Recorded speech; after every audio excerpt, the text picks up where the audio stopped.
There's more room for risk assets to rally. Focus on policy, not politics, HSBC says. The backdrop for stocks is supportive despite the day-to-day machinations in Washington.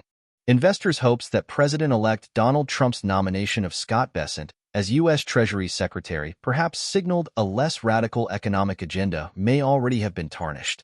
Trump's pledge late Monday to slap 25% tariffs on imports from Mexico and Canada, and an additional 10% on those from China has caused a wobble in markets. U.S. stock index futures dipped and Treasury yields are inching higher after falling sharply on Monday following the Bessent news. European XX, SXXP, and Asian XX, Dow bourses fell. Naturally, it's the Mexican peso, USDMXN, down 1.5%, and Canadian dollar, USDCAD, off 1%, that are bearing the brunt. See, Mexico's peso and Canada's dollar fall on Trump's 25% tariff threats. However, some analysts are suggesting calm, arguing that Trump's announcement is, of course, part of a negotiation process. If Trump's goal was to implement such a tariff, rather than extract concessions, he would not have announced it 2 months ahead, which gives Mexico time to act upon his threats, says Andrew Bishop, global head of policy research at Signum Global Advisors. Indeed, Bishop reckons the tariff pledge may have as much to do with managing Wall Street expectations. One hypothesis for tonight's Monday's Truth Social posting is that Trump is trying to counterbalance the risk to his image of appearing too dovish in the aftermath of his nomination of financial poster child Scott Bessent and associated news cycles. A team of strategists at HSBC Global Research, led by Chief Multi-Asset Strategist Max Kettner, go further, arguing that investors are spending too much time fretting about the short-term Washington machinations. Since the election, Kettner and colleagues say they have continually faced questions such as what will be the impact of tariffs on inflation, what are the prospects for U.S. immigration, and who will make up Trump's team.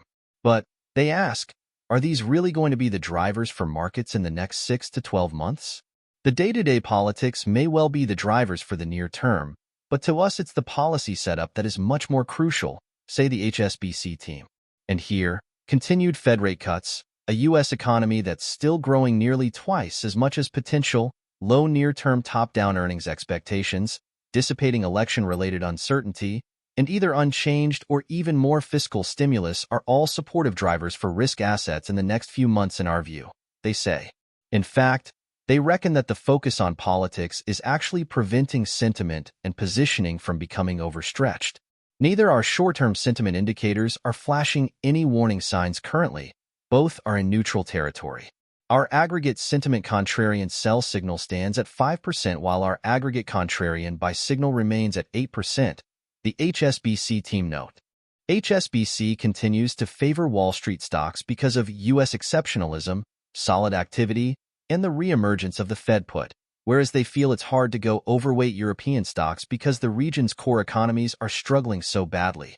With 95% of S&P 500 companies having reported their third quarter 2024 results, 75% have seen positive earnings per share surprises, with blended earnings growth of 5.9% year-on-year.